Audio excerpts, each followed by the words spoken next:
This is where the hole in the wall is at.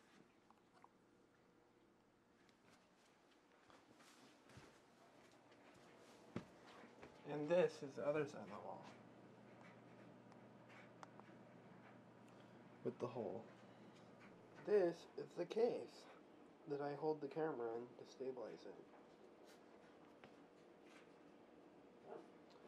Camera goes around right there. Hooks out right there. And that's for when I put a lens on so it doesn't hit the ground.